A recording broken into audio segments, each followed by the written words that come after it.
mensahe na ito po ay pangkaraniwan ng narinig at nababasa ng maraming mga mananampalataya. At nakakatuwa po dahil ang Diyos po ay patuloy na nagpapahayag ng mga katotohanan kung saan ay mas pinakikita pa niya yung na dapat maintindihan sa ating kapanahunan sa ngayon. Kaya sa oras po ito ay gusto ko pong ating tignan ang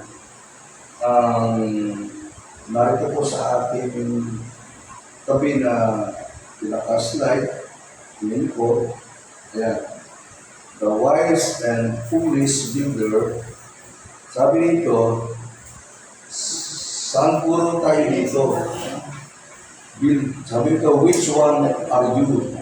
Tayo po ba ay matalinong tagapagtayo sa ibabaw ng bato ng ating bahay, o tayo po ba ay kabilang po sa foolish builder? So, meron po sinasabi na yung puro wise builder, ang sabi po rito, alam niya ang mensahe ng kaligtasan at katotohanan. Ulitin ko, yung pong wise builder, ito po yung mananampalataya na alam niya ang kahalagahan ng kaligtasan ng tao. At alam din niya yung mga katotohanan na kapaloob sa nakaharap o kakaharapin ng isang nakatanggap ng kaligtasan ng kanyang kaluluwa, bunga ng kanyang pagsampalataya sa ginawa ng ni Jesucristo doon sa krus ng Kalbaryo. Sabi sa 1 Timothy chapter 2 verse 4, ang desire po ng Diyos, lahat ng tao ay maligtas, who desires all men to be saved and to come to the knowledge of the truth. Ibig sabihin, yung the wise builder, alam niya yung desire ng Diyos, alam niya yung nais ng Diyos, na ang lahat ng tao ay maligtas. Sabi ito, who desires all men to be saved and to come to the knowledge of the truth. So, hindi lang ikaw ay nagkaroon ng assurance of salvation. Mahalaga din na malaman natin ang knowledge of the truth.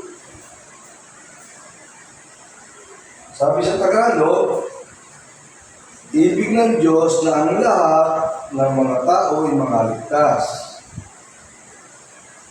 at mga kaalam ng katotohanan. So, sa mga matatagal ng mga Bible believers, alam na po nila ito.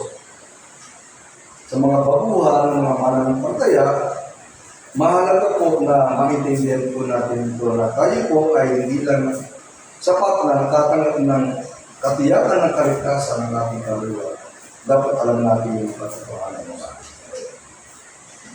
So, next, ang foolish builder naman, ito yung alam niya ang mensahe ng kaligtasan.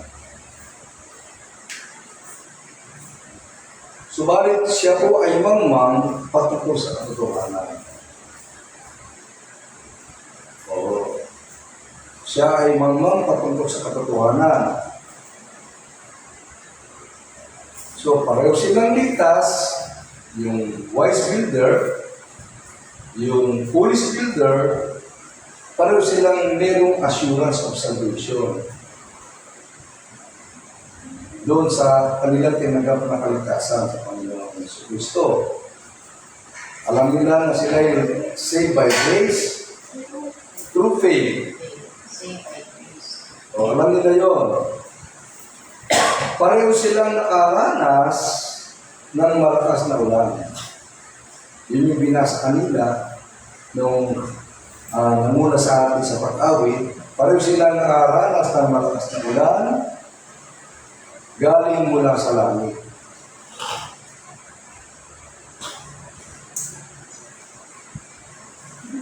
Sabi nito, and the rain fell. Oo, and the rain fell. So, alam nila ito, yung and the rain fell. Pareho nilang naranasan. Oo. Ngayon, mula sa langit, pinalayas ng Diyos si Lucifer. Isaiah 14:12. How art thou fallen from heaven, O Lucifer, son of the morning? How art thou cut down to the ground,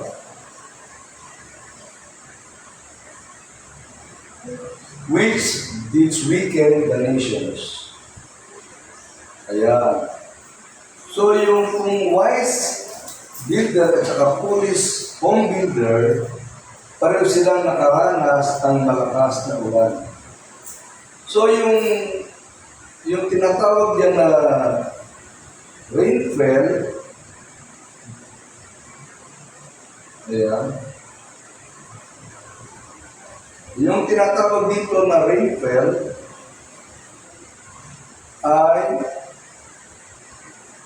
pareho nilang naranasan.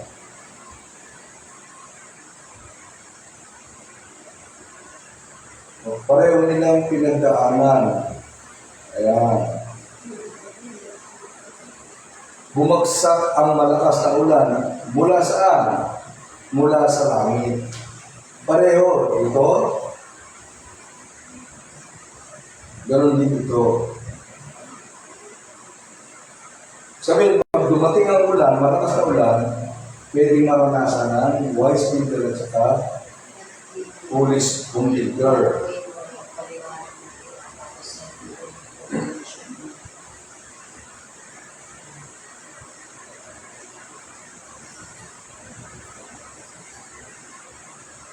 So, yung rainfall na tinatawag, yan po ay tumutukoy po mula sa langit. Si Lucifer ay inihagis ng Diyos sa lupa. Bakit? Kasi, kung ating babasahin po ang aklat ng Genesis, meron pong tatlong anghel na nilikha ang Diyos. Si Lucifer, Arkanghel, yung isa naman ay si Miguel Arkanghel at saka si Gabriel Arkanghel. Si Lucifer Arkanghel, siya po ay itinalaga para mamula sa pagsamba sa Diyos. Ganon din naman si Miguel Arkanghel ay itinalaga bilang pinuno para pamunahan ang mga mandirigmang mga anghel.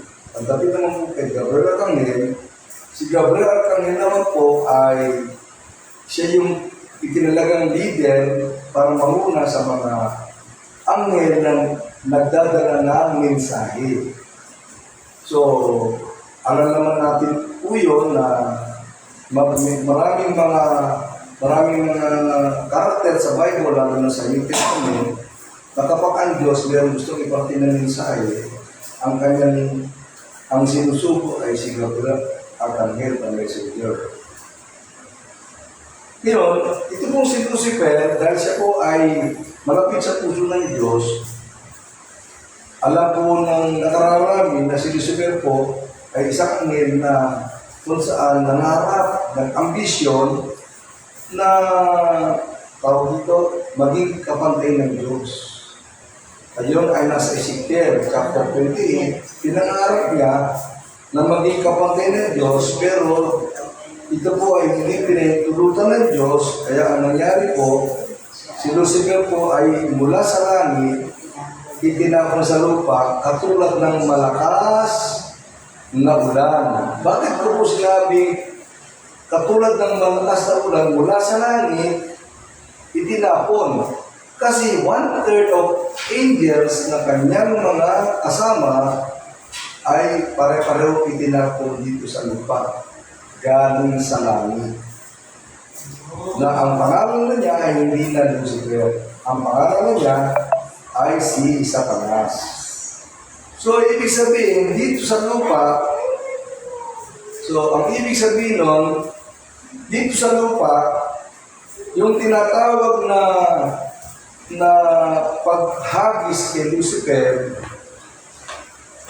o pagtatapon kay Lucifer dito sa lupa, mula sa langit, ay nagkaroon ng malaking epekto sa buong mundo. Sabihin, hindi pa tayo mga tao, wala pa si Adan at si Eva, si Lucifer ay tinapon sa lupa dahil nangarap na maging kapantay ng Diyos. Kaya ang ginawa ng Panginoon, siya itinapon. Katulad ng malakas na ulan. So sabi sa binasa natin kanina, ayan, binasa natin kanina, ang ginawa ni Lucifer, pinahina niya ang mga bansa. Sabi dito, ikaw na itinapon sa lupa na nagpahina, which gives wicked the nations. So, si Lucifer po, akala ko nung araw ay itinapon na sa dagat-dagatang apoy. Hindi po mga binama. Si Lucifer po ngayon ay nasa lupa na kung saan nagkaroon siya ng pag-control sa lupa. So, tingnan niyo po ito. Sabi sa Isaiah 14:12, nahulog ka mula sa langit, di parang ulan, kasama ng mga 1/3 of angels, mga fallen angels, nahulog ka mula sa langit o Lucifer, talas umaga, anak ng umaga. Paano ikaw ay lumagpak sa lupa? Sino yun? Satanas na ang pangalan.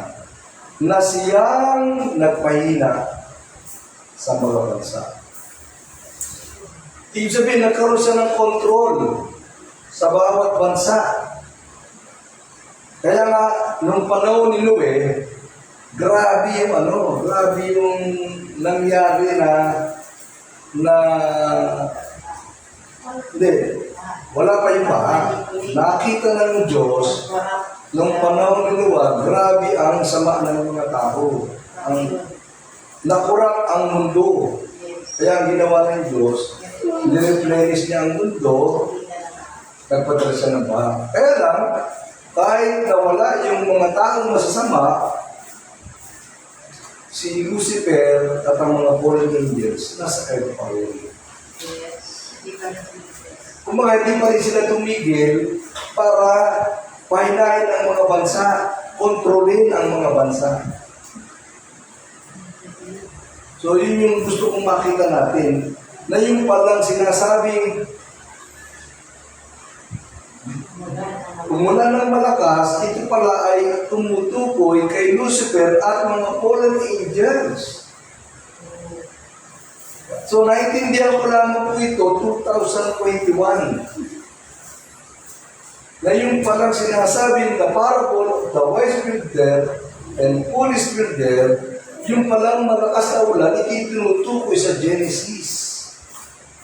Na according to Isaiah, si Satanas mula sa langit,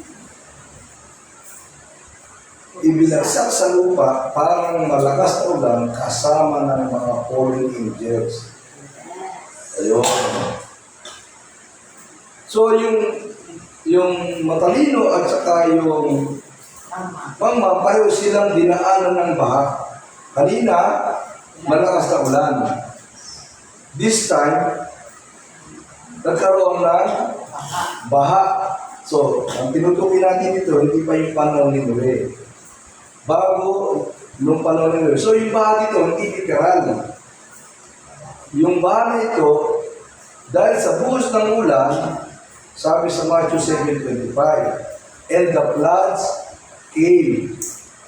So, yung sinasabi ito na baha, flood of corruption. So, napapanood po ito mensahe. Yes. Bawat bansa, mayroon pong tinatawag na flood of corruption. Bakit? Kasi si Lucifer po, na ngayon ay Satanas, ay nagpapahina, siya ang kumokontrol sa bawat bansa. Amen. Hindi lamang sa bansang Pilipinas. Yes. Meron tinatawag na flood of Corruption. corruption. Kita-kita na. Lumaganap ang baha ng katiwalian. Yun yung nasa Matthew chapter 7. Ano mo na? Yung, Malakas na ulan. merong malakas na ulan mula sa langit, si Lucifer at ang mga fallen angels Binagsak. ibinagsak sa lupa para na sana ay alisin lang sa langit kasi gusto nga maging kapantay ng Diyos. So, binabasa ng Diyos. Pero nang ginawa niya, siya ay naghari-harian sa mundo, kinontrol ang mundo, at dahil sa kanyang kontrol, nagkaroon ng baha ng katiwalian o flood of corruption.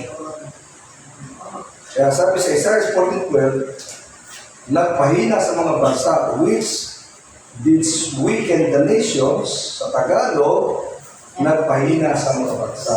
Nakontrol ang mga bansa.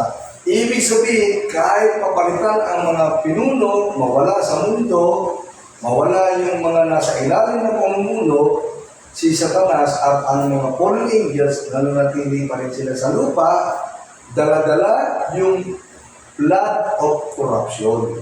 Pinukurap yung mga tao. Amen. Yung mga taong gustong maging matuwid, yung mga taong gustong sumunod sa kalooban ng Diyos, gusto nila maging mabuting pinuno, pero ang ginagawa ni Satanas, kinukurap, kinokontrol. Kaya, sabi niya, the wise and foolish builder, dumating yung malaking baha. Sorry. Yan, dumating ang malaking baha. Ito. Floods came. Ayan, nagtitingin niyo po sa screen. Floods came. Sabi dito sa kasunod, Hindi lang kita yung masyado. ayan, the wise and foolish builder, yung nasulat ito ay flood of corruption. Hindi kita. Hindi nakikita po. Ayun, hindi ko kita. Okay lang yun. Ayun. Madilim. So let us see, ano yung sumunod? Pinayo sila. Binayo sila ng malakas na hangin. So ano ba yung malakas na hangin? Pinayo. So yung malakas na hangin, Ang bagay na yun. ano yung una? Malakas na ulan? Tapos, Si Lucifer at ang mga fallen angels. Tapos, Dumating ba? Nagkaroon ng flood of corruption. Ano yung malakas na hangin? malakas na hangin. Ang malakas na hangin, ang sabi ito, and the winds Blue. blew. Ano ibig sabihin nito? Inato nito ang mga tahanan, yung bahay ng matalino at yung bahay ng hangal. Binampas. Lampas. Oo. Binayo. Ang yung palang tinatawag na binayo ng hangin, ito is mga hangin ng aral. Winds of doctrine. Ayun. Sabi dito, binayo ng hangin ng aral, sabi, carried out about by every wind of doctrine. So ito palang pagdating ni Lucifer dito sa earth, kasama mga fallen angels, kinurap ang mga tao, tapos siya rin ay nagpadala ng iba't ibang klaseng mga doktrina, Yes, katulungan. iba't ibang mga aral, wind of doctrine. Ephesians 4:14, ano sabi? So that we may no longer children, tossed and pro by the waves, and carried about by every wind of doctrine. Kaya nagkaroon ng iba't ibang mga religion, Ibang doktrina. iba-ibang mga turo ng bawat grupo. Na yung iba, may pinagkakapare-pareho, pero hindi pa rin magkasundo-sundo. Ayan. by human cunning, by craftiness, in deceitful schemes. Sa Tagalog, upang tayo wag nang maging mga bata pa, ibig sabihin, ang dahilan pala ng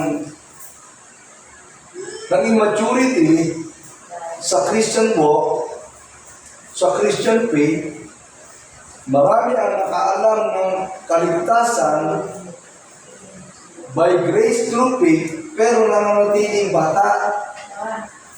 Mga bata na piniikot dito at doon at dinadala ng lahat na hangin ng aral ng mga taong nadaya ayon sa mga lalang ng kamalian. So, yung palang wind of doctrine, ito yung nagpapaikot sa mga mananampalataya na alam ang kaligtasan, pero pinaiikot dito doon at dinadala ng lahat na hangin ng aral ng mga taong nadaya ayon sa mga lalang ng kamalian.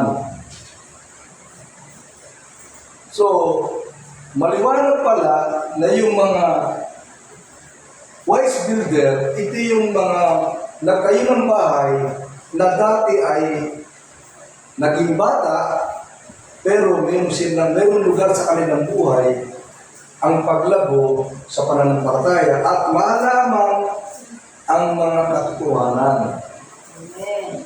Subalit, yung mga foolish builder, ito yung alam nila, kaligtasan nila. Pero mangmang sila patungkol sa mga katotohanan na dapat maintindihan. Kaya ang nangyayari, napaiikot sila ng iba't ibang mga aral na ang medala nito ay sino? Si Lucifer at ang mga fallen angels. Kaya nagkaroon ng iba't ibang religion, iba't ibang mga paniniwala. So, lumitaw ito, hindi sa panahon ng Genesis chapter 11. Nagsimula ito nung dinaya ni Lucifer si Eva. Doon nagsimula. Tinurap ni Lucifer si Eva. Tinurap ni Lucifer si Cain. Anong ginawa ni Cain? Pinatay si Abel. Kaya nagpasalin-salin. Kaya wala pa yung Genesis chapter 11, meron nang nandadaya, merong kumukurap, may nagpadala ng flood of corruption. May nagpadala ng hangin ng mga aral na nagpapaikot-ikot, nagdadala ng confusion. Lalo na sa kapanahon natin sa body of Christ. Ngayon, sabi dito, we shall no longer be children, carried by the waves and blown about by every shifting wind of the teaching, sabi sa Good News Bible, of deceitful people who lead others into error by the tricks they invent. Ngayon, ulitin ko, itong mga taong nadaya na ito, hindi nila alam na sila ay nadaya. Hindi nila alam. Kasi ang sabi doon sa ibang translation, yung because of the devil's craftiness. Ano ba yung craftiness? Pag sinabing devil's craftiness, mukhang totoo, mukhang tama, hindi halatang mali. Magkaiba yung craftiness sa lying. Yung lying, maliwanag yun. Na yung turo, talagang may kasinungalingan. Pero yung sinasabing mga taong nadaya, ito yung nagtuturo sila na sa palagay nila, tama ang tinuturo nila, kinuha nila sa banal na kasulatan, pero saan galing yung mga tinuturo nila? Galing sa mga eskola. Ayan, ako po, Natatanda ko, 1984, ako po ay naging Bible believer. 1985, nag-aral ako sa Bible school. Alam niyo po, maganda po yung tayo po ay nagkakaroon ng pagkakataong mag-aral sa Bible school. Yan po ay part ng ating journey. O, sabihin na natin, part of learning experience. Pero alam niyo po, simula 1985, ako po ay kontrolado na ng mga natutunan ko sa Bible school. Nakontrol ako ng mga natutunan ko sa mga seminars, sa mga conferences. Hindi ako natutong magsuri ng salita ng Diyos na kung saan personal kong binabasa ang Biblia, na hindi ako nagtatanong sa Diyos kung ano itong mga binabasa ko. Yes, nagbabasa ako noon, pero hindi ko na Biblia. Para na maintindihan ko through conferences, through seminars, at nung mag-aaral ako sa Bible School, maraming paniniwala doon na ito na yung kumontrol sa akin. Kaya nga, maraming nakabalita ng araw sa akin na ako ay para daw akong bata. Lahat ng mga dalawang kong mga seminars, tinatanggap ko at balik ko sa aming bayan, ito yung aking ibinabahagi. Kaya sabi nila, ako daw ay madaling maniwala, lahat pinaniniwalaan. Totoo naman yun. Kasi hindi ko naman alam, pag nanais kong matuto, pag nanais kong malaman ang mga katotohanan sa salita ng Diyos, so, yun po ay nangyari sa akin, pag-attend sa mga seminars, mga conferences. Kung ako naman po ay makikinig ng pag-aaral sa aming simbahan, galing din po sa mga libro. Galing sa mga libro na kung saan kilala rin naman ang mga nagsulat. Katulad po nitong pinag-aaral natin ngayon, ito po ay narinig ko sa isang libro. Hindi ko na nababagitin yung pangalan ng libro. Isa sa naging paksa doon sa libro na yun na tinuro sa amin ay may kinatanong sa mga matalino at saka mga nakatayo ng bahay. So, nakalagay ito sa libro na yun is yun daw malakas na ulan, yun daw ay mga pagsubok. Yun daw, pagdating ng baha, yun yung mga pagsubok sa mundong ito, pati yung malakas na hangin. O, yun daw yung mga nangyayaring pagsubok. Pero, simula 2014 hanggang 2021, na ako po ay magsimulang bumabad sa salita ng Diyos, 7 years hanggang ngayon po, almost 12 years na nakita ko yung palang malakas na ulan, yung pala isulusikot ang mga fallen angels.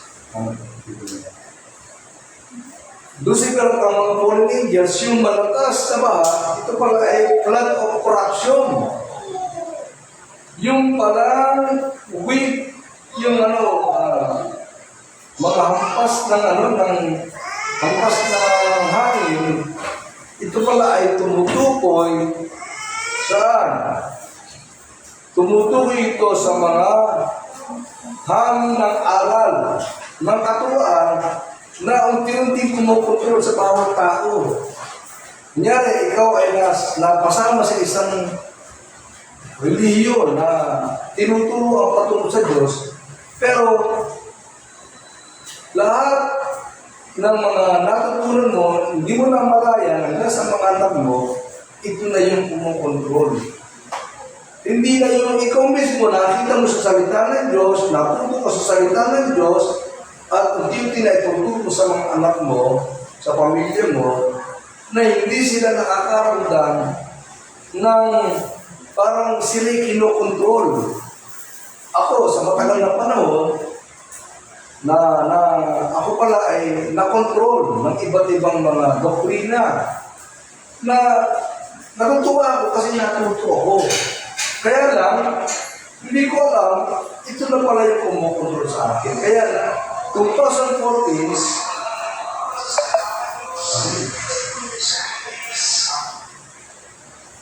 sorry po. 2014, doon ko po naintindihan na ako pala ay kinakailangan magkaroon ng encounter sa banal na Espiritu at sa magitan ng panaginip, doon ko nakita na ako po ay bagamat gusto ng Panginoon na maging matalinong tagapagtayo ng kanyang bahay, ay ako po ay nagkaroon ng mga mensahe na nagdadala ng kalituhan. Salamat sa Diyos na ako na dati hindi ko alam na nalagaya, nakakaakay ng mga tao na hindi ko alam, nadadala ko rin sila sa inaakala kong tama, pero ito pala yung mali. Salamat sa Diyos. Tinulungan ako ng banal na Espiritu na palayain 2014 hanggang 2021, 7 years ako nag-aral, habang ko nasa Negros, nagkaroon ako ng pagsaliksik, pagbulay-bulay na salita ng Diyos. Nakakita ko yung mga hindi ko makita. Ako na dating bata, naranasan ko yung tinatawag na DTS experience. Alam ko yung ibig sabihin ng DTS experience? Ang ibig sabihin nun, nagkaroon po ako ng dying to self experience. Nakakaramdam pa rin ako ng sakit ng kalooban. Masasaktan pa rin ako. Pero nagkaroon ako ng dying to self, hindi na ako nagpapadala sa aking nararamdaman. Nung araw, napakamaramdamin ko. Ngayon, nakakaramdam pa rin. Pero hindi ako, katulad nung araw na parang bata. Parang bata na nadadala ng mga hangin ng aral. Kaya dito po, pinakikita sa atin na yung palang hangin na mahampas, ito po ay mga hangin ng aral. Ayan. Ito po siya. Wind brew.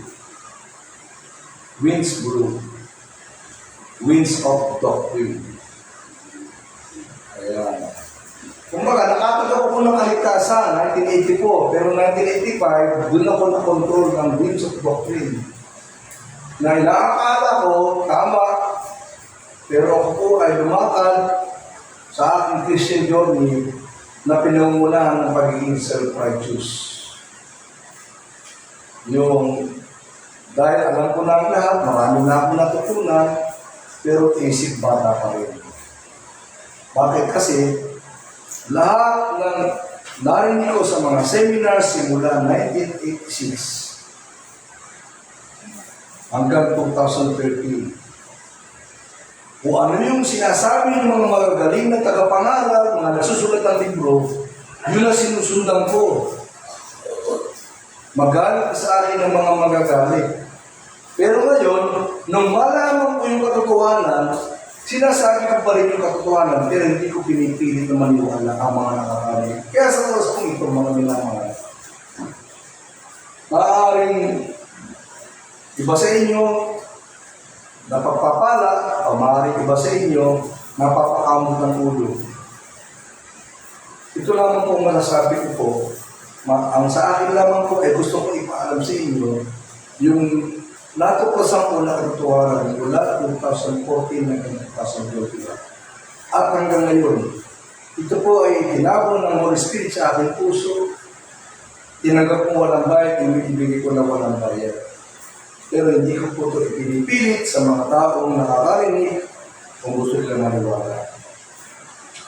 Kung ayaw nilang maniwala, hindi ko ito sila pinipilit. Tutuloy ko po. So, ang sabi nito, yung no wise builder did not fall.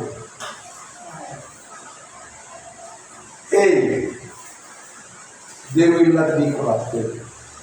Kaya, hindi sila makukurap kung ikaw ay wise builder. Ibig sabihin, kung alam mo kung saan nakatayo ang iyong pananampalataya, kung alam mo yung hindi lang yung kaligtasan na mga katotohanan na may kinalaman sa Diyos na may gawa ng langit at lupa, alam mo yung malakas na ulan, kung sino yun, alam mo kung ano yung dumating na baha, alam mo na ito yung kumukontrol ngayon sa mundo, yun ang kumukontrol sa mga iba't ibang religion.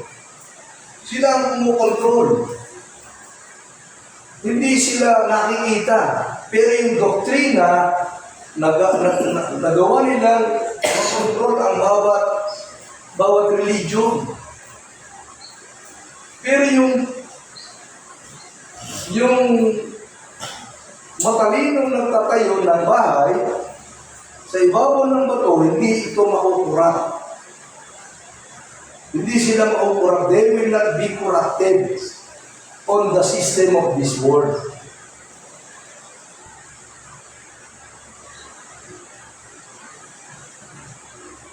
Lalo na ngayon, kung ikaw ay nagmi-ministeryo sa municipal government o national government, hindi ka makukurak.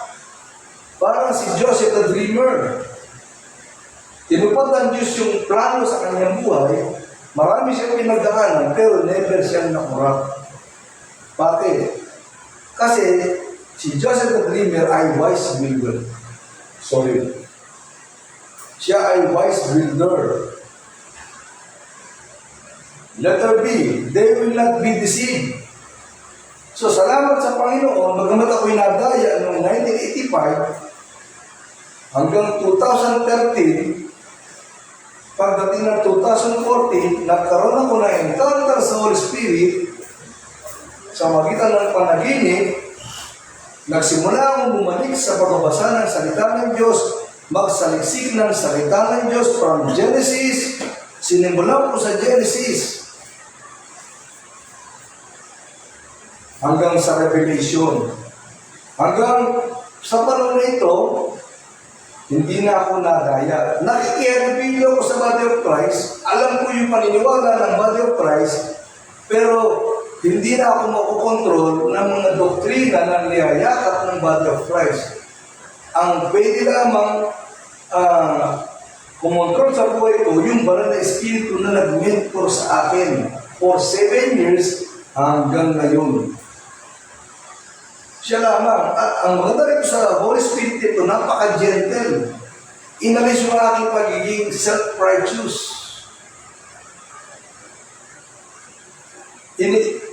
Inalis ako sa pagiging pananatiling bata. Ibig sabihin, nakaranas ako ng tinatawag na BTS experience. Yung sinasabi ni Pablo, ako'y naging bata, nag-iisip na parang bata, nagsasalita na parang bata, pero sa tamang panahon, sa ganap na panahon, na ako'y tumanda, iniiwan ko na ang pagiging galing bata. Lahat ng pagiging bata ay kanyang iniwan. Kaya, salamat sa Panginoon, hindi na ako mag-deceive. Kahit kanina ako makahalubilo mo ng mga taga-government, mga nagtatrabaho sa gobyerno, makahalubilo ko man yung mga magagaling na mga karal, makahalubilo man ako sa mga kilalang conferences, mga seminars, hindi na ako madadala. Alam ko na kung anong dapat kong tayuan. Hindi ako makukurap, hindi ako madadaya. Yun yung matalinong nagtayo ng bahay. Ang nag-mentor sa iyo, hindi ka kinokontrol. Kumbaga, ako ay tinuruan ng Banal na Espiritu, may mga kinikilala kong mga nag-mentor sa akin, na kailangan akong magsabwit, pero hindi ako kailangan magpakontrol. Kailangan magpakita ako ng pagrespeto. Ganyan si Jesus, nung siya magkwento sa kanyang ina, at sinabi niya na siya ay nagkaroon ng father's business, nung niyaya siya umuwi ng kanyang nanay, siya ay sumamang umuwi ng bahay. Yun. They will not be deceived on the wind of doctrines. Matthew 7:25. Did not fall because it had been founded on the rock. Ano po yung hindi ka magpapopol? Ito po yung demonic teachings. Yeah. So, 2014 po ako pinalaya ng Panginoon sa demonic teachings. Pero hindi ko naintindihan siya nung date na yon, 2014, yung year na yon, naintindihan ko lamang after 7 years. Teachings of what? Teachings of whom? Teachings of fallen angels. Oh. Sabi sa 1 Timothy chapter 2 1 Timothy chapter 4 verse 1. Now, the Spirit expressly says that latter times some will depart from the faith by devoting themselves to deceitful spirits and teachings of demons. So, ulitin ko po, 1984, ako po ay nanampalataya. Ayan. 1984, ako po ay nanampalataya sa Panginoong Jesucristo, nagkaroon ako ng kaligtasan. 1985, nag-aaral ako sa Bible School. At umattend ako sa mga seminars. Hindi ko alam, ako pala ay nag-depart from the faith. Bakit? Ligtas ako, yes. Pero ako po ay nagkaroon ng confusion na inakala ko na yung aking natutunan ay tama. Marami pala akong natutunan na mali pala. Pero hindi ko sabi nga po ng ibang kausap ko, nung sinabi kong 2014 ako na born again, hindi ako pwedeng question kasi yun ay personal encounter sa Panginoon. Kaya lang, naunawaan ko na kaya pala ako ay nadaya kasi nga nakarinig ako ng mga aral na inaakala kong tama. So doon ako naging aware na sabi ng isang grupo, ang kaligtasan ay nawawala. Sabi ng isang grupo o ng isang scholar, ang kaligtasan ay hindi nawawala. So, ibig sabihin, doon pa lang meron ng pagkalito. Yung nagsasabi na mawawala ang kaligtasan, ito yung isang magaling na scholar na patay na. Yun namang isang magaling na scholar na patay na, ito naman nagtutulo ng kaligtasan, hindi nawawala. So, dala-dala ko yun. Yung kaisipan na yun, alin ba yung totoo? So, ako pala, tinamaan na ng wind of doctrine.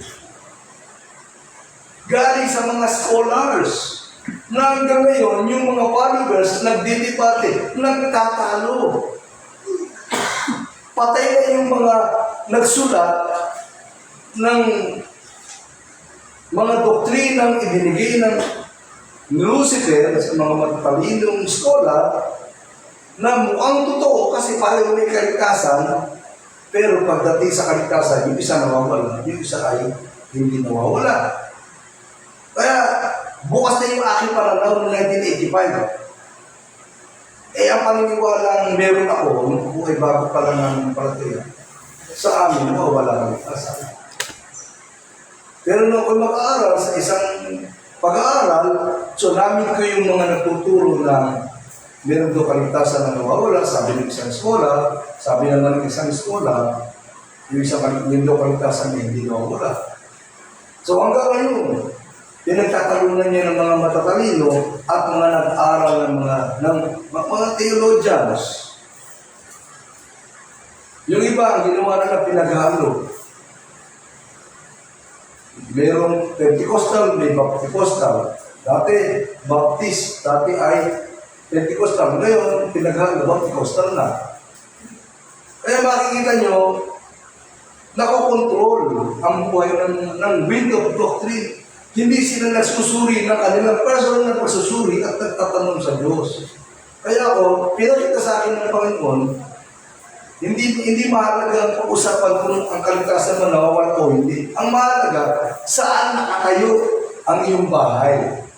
Ikaw ba ay nasa ibabaw ng bato? Sino nagdidikta sa iyo? Yung bang nagpadala yung mula sa malakas na ulan, bumaha, nagkaroon ng paghampas ng mga aral na winds of doctrine galing sa, ang tawag po rito ay marami nag-devote ng kanilang sarili, di ba? Mga naging devoting themselves. Naging devoted sila sa to deceitful spirits. and teachings of demons. Pero iba, devoted sila yung sa scholar na nawawala ang kaligtasan. Tinamang iba, devoted sila doon sa mga Bible scholar na ang kaligtasan ay hindi nawawala. Yung iba, devoted sila doon sa kanilang pinaniniwalaan ng grupo. Kaya sila, may kanya-kanyang grupo, hindi nagkakasundo. Bakit? Kasi nga, sila ay hinampas ng hangin ng aral. Ako po nagsimula 1985, sorry. 86 hanggang 2013. At hindi naman po lingid sa nakararami, maraming kwento na habang ako'y nasa Negros, na may mga nagsasabi na si Pastor Angel po ay lahat na lang pinaniniwalaan. Bakit? Kasi po ako ay aktibo na umatin sa mga seminars nung araw pa. Pero salamat sa Panginoon, bihira na akong umatin, kung maka-attend man, hindi na po ako kaya kontrolin ng mga tinuturo. Alam ko na kung paano ito sasalain. Alam ko na kung paano ito, ano yung dapat kong tanggapin, ano yung dapat hindi ko tanggapin. Salamat sa Diyos. So let us see. Yung mga wise builder, they become mature in faith. Hindi na siya mananatiling bata. Yung nag-iisip ng masama, parang bata. O nanghihila sa ibang mga mananampalataya pababa. Hindi mo na gagawin yun. You will become mature in faith kung ikaw ay wise builder. Sabi nga ni Paul, when I was a child, I spoke like a child. I thought like a child.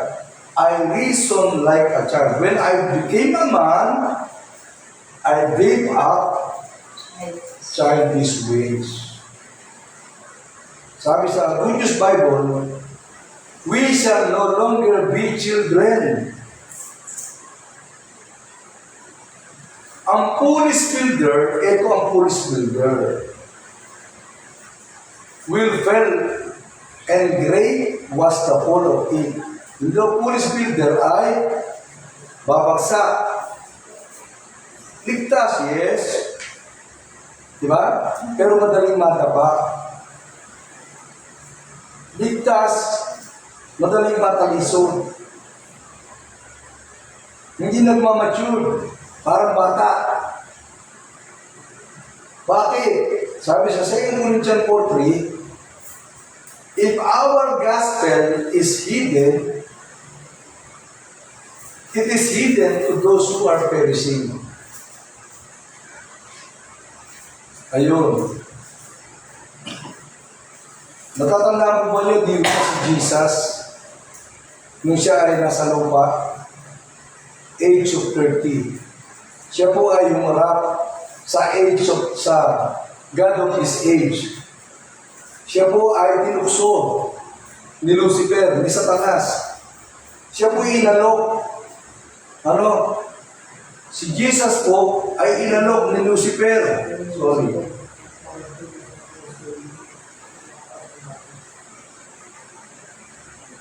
Inalok siya. Ang sabi sa kanya,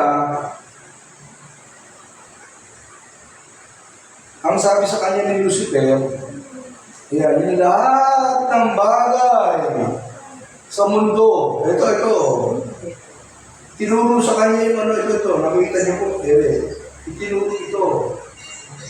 Yan, ibibigay ko sa iyo. Nakita niyo po, yung God of this age, tinukso si Jesus 3 beses. Tayo po hanggang ngayon, kung ikaw po ay wise builder o kaya foolish builder, pareho tayong daranas ng panlukso ng kaaway. Pwede tayong makurap, pwede tayong hindi makurap. Pwede tayong madala ng maling aral o hindi madala ng maling aral. So pinagdaanan niya ni Jesus, pinagdaanan niya ni Joseph, the dreamer. At yan ay pinagdadaanan din natin. Bakit? Kasi nga, Yung God of this earth, ang ginagawa niya, binubulag niya yung mga police builder. Yung nakatanggap ng kaligtasan. Nakatanggap ng kaligtasan na pero na-control ni Lucifer, na-corrupt ng baha.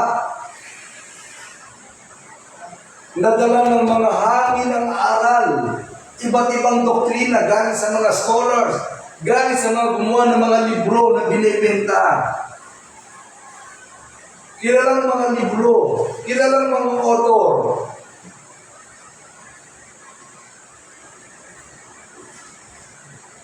So, naririto si Lucifer, si Satanas. May daladalang teaching of demons. Sino may sabi nun? Si San Pablo. O, sabi ni San Pablo, the God of this age has blinded the minds of those who do not believe, lest the light of the gospel of the glory of Christ, who is the image of God, should shine unto them. So, ano nangyayari pala?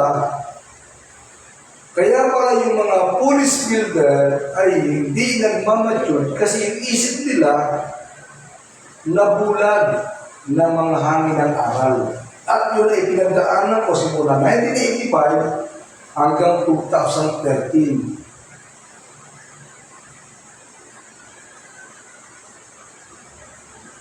Ngayon, kung ikaw naman ay nagtatrabaho sa government, Bible believer ka, mananampalataya ka, kung ikaw ay nagmi-ministeryo sa mga government office, national government, municipal government, pwede kang mag-minister doon, pwede ka rin magtrabaho. Kung vice builder ka, hindi ka makukurat.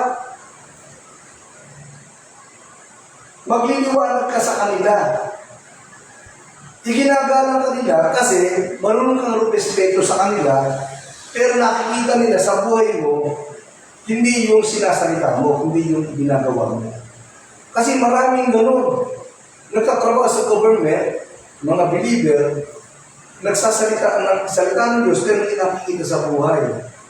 Mas maganda pa yung hindi ka nagsasalita, pero may respeto ka sa kanila.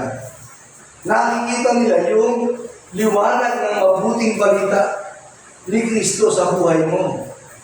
Na image of God should shine unto them. Ibig sabihin, kung ikaw ay police builder, kahit marami kang alam na aral ng doktrina, at kontrolado ka nung malakas na ulan, sino yun? Mula sa langit si Lucifer at ang mga fallen angels, hindi mo alam ang tamang pundasyon na dapat mong ipamuhay. Pwede kang makurap. Ganyan din, pwede kang madala ng mga magdalayang aral.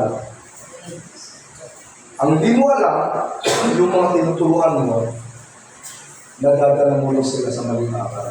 Ganyan ang nangyari sa akin. Marami akong tinuruan sa matagal na panahon.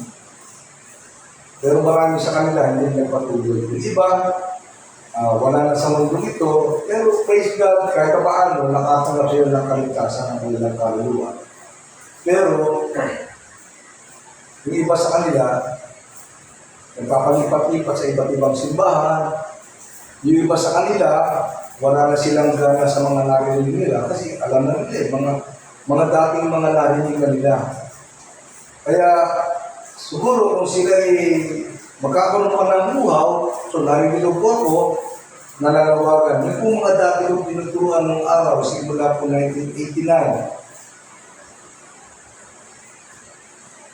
Kung kayo po ay gusto niyo pa pong matuto, ako po ay nakatira sa San Carlos First Grade, na kung saan, kung gusto po niyong makausap kami mag-asawa ni Pastor Sakil, kami po ay willing magturo sa inyo na walang bayad. Yung mga tinanggap namin walang bayad simula 2014 hanggang 2026, ay willing po akong ituro na walang bayad. Hindi ko po kayo kukontrolin.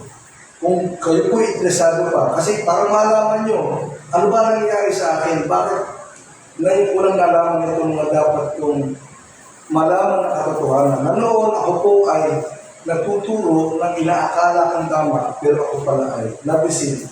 Yun po ay simula po 1985 hanggang 2020. Salamat sa Panginoon, 2024, bumalik ako sa kaitay. Naitama ng Panginoon yung aking puso, naitama ng Panginoon yung mga aral na dapat kong ipambuhay. Pero ito po ay hindi ko pinipilit yung sa mga taong nababaginan ko. Yung iba nagtataka doon sa ating mga na-share kasi nga bago sa kanilang pamilya. So, salamat po sa Panginoon. Ulitin ko po, ang ating topic is about the wise and the foolish builder. Saan po tayo doon? Ako po, nandun po ako sa foolish builder. Police guys. Doon ako ang galing. Kasi nakatanggap ako ng kaligtasan. Nadaya ako. Hangal ako noon. Pero 2014, itinama ako ng Panginoon. Dinala ako dun sa pagiging wise builder na. Nawala na yung parang bata. Nawala na yung parang bata. Ibig sabihin, naranasan ko na yung tinatawag na DTS. Ang wise builder, yung nakakaranas sila ng dying to self experience. Hindi mo na pinagmamalaki ang sarili mo. Ang pinagmamalaki mo, yung pundasyon na mayroon ka. Sa Diyos na may gawa ng nagawin pa. Tayo po ay manalangin.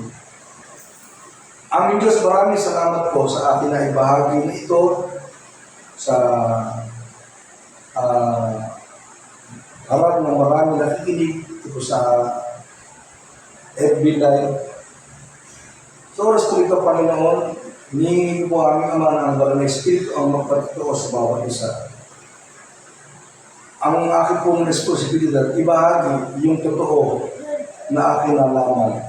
Na sinasabi ni Pablo na ibig ng Diyos na kami maligtas at makaalam ng katotohanan. So yung katotohanan na nalaman ko po, Panginoon, simula 2014, na naipon hanggang 2026.